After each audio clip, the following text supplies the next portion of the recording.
नमस्कार, स्वागत है आपका न्यूज 24 में। आपके साथ मैं हूं अखिलेश आनंद। तो अब बात करेंगे उस रैली की, राहुल गांधी की उस रैली की जिसका सबको इंतजार था। जो ताजा खबर है आपको बता दें कि राहुल गांधी अपने घर से रवाना हो चुके हैं रामलीला मैदान के लिए।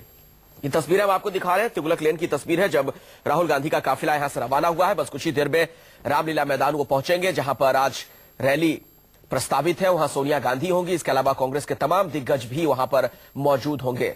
राहुल गांधी के शक्ति परीक्षण के तौर पर आज की इस रैली को देखा जा रहा है। हमारे साथ रमन कुमार हमारे सहयोगी जुड़े हैं इसी खबर पर और ज्यादा जानकारी के साथ। रमन, क्या अपडेट है आपके पास? बिल्कुल, देखिए कि सभी प्रदेश अध्यक्षों को एक एक करके बुलवाया जा रहा है राहुल गांधी सोनिया गांधी के आने से पहले। लेकिन जैसे ही हरियाणा के प्रदेश अध्यक्ष कांग्रेस प्रदेश अध्यक्ष अशोक तंवर बोलने के लिए खड़े हुए, भूपेंद्र सिंह हुड्डा के समर्थकों ने बहुत तेजी से बहुत जोरदार तरीके से हुट आउट किया और जब तक अशोक तंवर बोलते रहे तब तक हुट आउट करते रहे। यानी कि कांग्रेस पार्टी एकजुट होकर नरेंद्र मोदी के खिलाफ लड़ने की बात तो कर रही है, लेकिन आज जिस तरीके से हरियाणा प्रदेश में जहां से सबसे ज्यादातर कार्यकर्ता आए हैं, क्योंकि हरियाणा में भूपेंद्र सिंह हुड्डा के समर्थकों ने एक खास तरह की अलग कलर की एक पगड़ी लगाई हुई है और के खिलाफ लड़ने की बात तो कर रही है, लेकिन आज जिस तरीके से हरियाणा प्रदेश में जहां से सबसे ज्यादातर कार्यकर्ता आए हैं, क्योंकि हरियाणा में भूपेंद्र सिंह हुड्डा के समर्थकों ने एक खास तरह की अलग कलर की एक पगड़ी लगाई हुई है। और पहले भी एक खबर आई थी कि अशोक तंवर के समर्थक सत्यमेव जयते की वेशभूषा में आएंगे और भूपेंद्र सिंह हुड्डा के समर्थक जो है अपनी अलग तरह की पगड़ी पहनकर आएंगे। जैसे ही अशोक तंवर ने बोलना शुरू किया, भूपेंद्र सिंह हुड्डा के समर्थकों ने उनका हुट आउट करना शुरू किया। कहने की कांग्रेस पार्टी के अंदर इस बात को लेकर एक आवाज तेज हो गई है कि जिस नेता का कार्यकर्ता, जिस नेता के समर्थक ज्यादा होंगे, उनको अगर मंच पर बोलने के लिए नहीं बुलाया जाता है तो ऐसी बातें आगे भी देखने को मिलेगी। कार्यकर्ताओं में असंतोष इस बात को लेकर था कि भूपेंद्र सिंह हुड्डा को मंच पर नहीं बुलाया गया। अगर सिर्फ प्रदेश अध्यक्षों की बात होती तो हिमाचल प्रदेश के मुख्यमंत्री को बोलने दिया गया, लेकिन भूपेंद्र सिंह हुड्डा को बोलने के लिए नहीं बुलाया गया। इस बात को लेकर असंतोष था। रमन, मैं दोबारा आपके पास लौटूंगा। प्रियंका चतुर्वेदी हमारे साथ जुड़ चुकी हैं, कांग्रेस की प्रवक्ता। प्रियंका, बहुत बहुत स्वागत है आपका न्यूज 24 में। कहा यह जा रहा है कि दरअसल जमीन की लड़ाई तो आप लड़ रही हैं, कांग्रेस जमीन की लड़ाई लड़ रही है किसानों के नाम पर, लेकिन ये अपनी जो खोई हुई जमीन है, कांग्रेस की अपनी खोई हुई सियासत की जमीन, उसे पाने के लिए ये सारा हथकंडा अपनाया जा रहा है।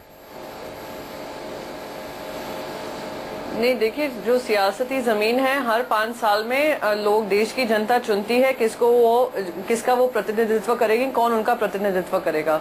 उसमें अगर इस जनरल इलेक्शन में हमारी हार हुई है तो भारतीय जनता पार्टी भी एक समय था जहां 2 सीट पर थी।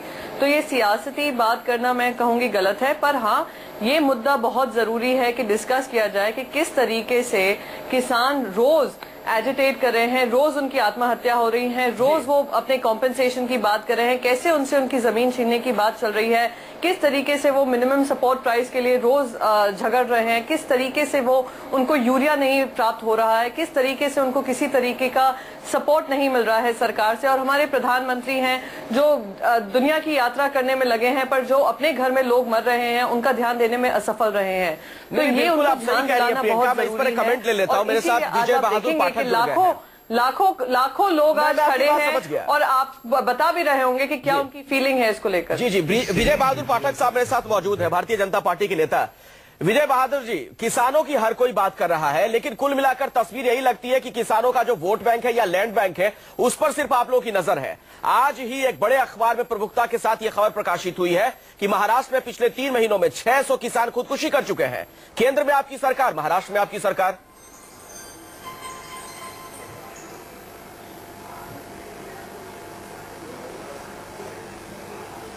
नहीं, बात आपकी जायज है और किसान जो दैवीय आपदा आई है उससे किसान दुखी है और राज्य में किसान आत्महत्या को भी गले लगा रहा है। उत्तर प्रदेश में यह आंकड़ा 300 से ऊपर है। सरकार को मदद करनी चाहिए, स्वाभाविक है। बात है कि आपको उत्तर प्रदेश का आंकड़ा याद आ गया, मैंने महाराष्ट्र का जिक्र किया, तो राज्य सरकार बोलिए, महाराष्ट्र के बारे में भी तो बताइए। 600 का मैं बता रहा हूं आंकड़ा, उससे डबल है पिछले 3 महीनों की बात की जाए तो। नहीं, देखिए, आंकड़े जहां भी हैं वो ये आंकड़े सुख नहीं देते हैं। जो सरकारें हैं उन सरकारों को किसान के पक्ष में खड़ा होना चाहिए और अगर किसान आत्महत्या कर रहा है, किसान मौत को गले लगा रहा है, तो ये देश के लिए दुखद है और इसकी व्यवस्था होनी चाहिए, तत्काल उसे राहत पहुंचानी चाहिए। ये है कि अभी भी ऐसा लग रहा है, मान लीजिए आप विपक्ष से कोई मना नहीं करता और जो है हर कोई कहता है व्यवस्था होनी चाहिए, चीजें ना हो। अब तो बीजेपी को मौका मिला हुआ था। आप केंद्र में भी सरकार में हैं, महाराष्ट्र में जो राज्य की सरकार है वहां भी है, इसके बावजूद पिछले 3 महीनों में अगर 600 किसान वहां खुदकुशी कर चुके हैं तो जिम्मेदार कौन है? देखो, जिम्मेदार पूर्ण रूप से बीजेपी सरकार है। आज यहाँ एक हिसाब से विपक्ष भी नहीं है केंद्र सरकार में। अगर ये महाराष्ट्र में आत्महत्याएं हो रही है, वहां पे इनकी सरकार है, केंद्र में इनकी सरकार है, फिर भी आत्महत्याएं हो रही और फिर भी ये भाषा बोल रहे कि होना चाहिए। भाई इसके बाद में कैसे होगा और कौन उसको करेगा, वो रास्ता बताएं जी। आत्महत्या तुरंत रुकनी चाहिए। हमने ये कहा कि किसानों पे कर्जा क्यों हुआ है। देखो, जब तक पॉलिसी में चेंज नहीं होगा, जब तक किसानों की विकास की सोच डेवलप नहीं होगी, अभी वो सोच ही पैदा नहीं हुई। नरेंद्र मोदी जी बाहर विदेशों के दौरे कर रहे हैं, दूसरी पार्टियों को कोई बोलने नहीं देता, अपनी ही पार्टी के लोगों को नहीं बोलने देते। जब तक पूरा ज्वाइंट होके किसानों के इशू पे नहीं जाएंगे, सारी बीजेपी पार्टी को इन इशू पे लगना पड़ेगा, तो जब जाकर किसानों की समस्याओं का समाधान। आपको लगता है राजनीतिक पार्टी कोई भी हो, कांग्रेस हो, बीजेपी हो, समाजवादी पार्टी हो, कोई भी पार्टी हो, अलग अलग राज्यों की सरकारें भी हो, उनकी मंशा साफ है किसानों को लेकर? देखिए, बात यह है कि आज के दिन एक बहुत बड़ा जद्दोजहद चल रही है। जो डेवलपमेंट का क्या मॉडल है, इस देश में डेवलपमेंट का कौन सा मॉडल लागू होगा, और उसी की केंद्र पे ये पूरा जमीन का इशू है, जमीन का मुद्दा है, और किसान सीधा सीधा जमीन के साथ जुड़ा हुआ है। एक तर्क ये है जो अभी प्रधानमंत्री से हमने सुना कि जमीन अधिग्रहण होगा तो मकान सस्ते होंगे, और मकान कोई उद्योगपतियों के लिए थोड़ी बनेंगे, गरीब लोगों के लिए बनेंगे जी। मैं ये कहना चाहता हूं कि प्रत्यक्ष रूप से सरकार को, केंद्र की सरकार को और जो स्टेट्स की गवर्नमेंट है उनको जो जो उनके लैंड बैंक है, जो जो जमीन उनके पास है ऑलरेडी, उस जमीन का पूरा ब्यौरा इस देश के सामने रखना चाहिए, और इस देश में एक व्यापक बहस होनी चाहिए कि क्या विकास के लिए और जमीन की जरूरत है। और विकास जैसे बताया जाता है कि कोई एक कॉरिडोर, इंडस्ट्रियल कॉरिडोर बनना है, और उसके रास्ते में अगर कोई मल्टी क्रॉप लैंड आता है तो उसका भी अधिग्रहण कर लिया जाएगा, और उसको भी कंक्रीट की सड़क में तब्दील कर दिया जाएगा। अब ये मॉडल जो है हमें समझ नहीं आ रहा है। उसी के साथ साथ जो एनवायरमेंटल क्लियरेंसेस हैं उनके लिए बहुत ही उदारवादिता प्रत्यक्ष है, दिखाई जा रही है सरकार के द्वारा। जो फॉरेस्ट है वो फॉरेस्ट लैंड के अधिग्रहण के लिए भी उदारता दिखाई जा रही है। तो भारत को देखिए, it is 1 persons livelihood and 1 persons environment और 1 पर्सन्स डेवलपमेंट मॉडल। अगर इन तीनों का समावेश जब तक नहीं होगा, कोई ना कोई इस समाज का तबका विचलित रहेगा, ठीक है, त्रसित रहेगा और दुखी रहेगा और खुदकुशी करता रहेगा। चलिए नीलाम मिश्रा जी, अब सवाल ये है, ये रैली आज तो हो रही है, कांग्रेस ये रैली कर रही है, कहा यह भी जा रहा है कि राहुल गांधी को दरअसल रीलॉन्च करने के लिए इस रैली का आयोजन किया गया, लेकिन इसमें देरी नहीं हो गई? जो तमाम लड़ाई चली जमीन अधिग्रहण बिल के बाद, उस दौरान राहुल गांधी उपस्थित रहते तो क्या बेहतर नहीं होता, या देर आए दुरुस्त आए?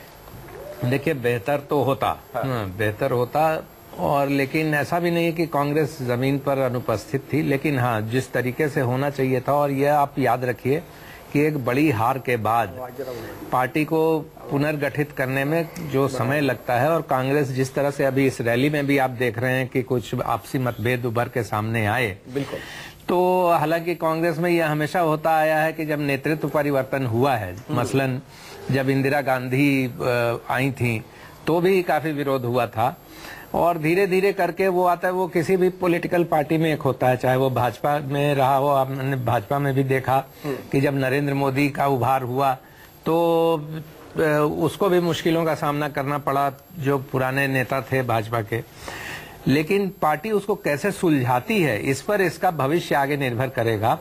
और जमीन पे कुछ कार्यक्रम हुए हैं जहां तहां, लेकिन यह भी आप देखिए कि कांग्रेस बहुत बड़े हिस्से में नहीं है, और यहाँ कांग्रेस को कम्पीट करना पड़ेगा दूसरी पार्टियों के साथ, क्योंकि किसानों का असंतोष अपनी जगह है, वह एक वस्तुगत परिस्थिति है। सरकार की नीतियों की वजह से किसान आज की तारीख में असंतुष्ट है, उसमें विपक्ष का जो स्पेस है वह आगे बढ़कर कौन लेता है। जैसे हमने देखा कि आम आदमी पार्टी ने भी एक कार्यक्रम बनाया हुआ है, और ममता बनर्जी बंगाल में पीछे नहीं बैठेंगी, तो कहीं सीपीएम मामले को उठाएगी, तो बहुत अलग अलग जगहों पे ये अलग अलग, और यहाँ कौन उस स्पेस को आगे बढ़ के लेता है जी। उस पर निर्भर करेगा कि विपक्ष को यह स्पेस और किसानों को लामबंद करने में किसको बढ़त हासिल होगी विपक्ष की तरफ से, और कांग्रेस की परीक्षा वहां आए। ठीक है प्रियंका, आप कुछ कहना चाह रही थी, मैं आपके पास आऊंगा, लेकिन इससे पहले रमन को मैं इस चर्चा में जोड़ना चाहूंगा। हमारे सहयोगी रामलीला मैदान से लगातार हमारे साथ बने हुए हैं। रमन, आज की इस रैली के जरिए क्या कांग्रेस के अंदर जो नेतृत्व परिवर्तन की बात हो रही है उस आहट को भी साफ तौर पर महसूस किया जा सकता है? क्योंकि सोनिया गांधी भी वहां पर रहेंगी, लेकिन चर्चा राहुल को लेकर सबसे ज्यादा हो रही है। बिल्कुल, देखिए कि राहुल इस रैली का जो दिन तय किया गया था वो राहुल गांधी की अनुपस्थिति में तय किया गया था, लेकिन एक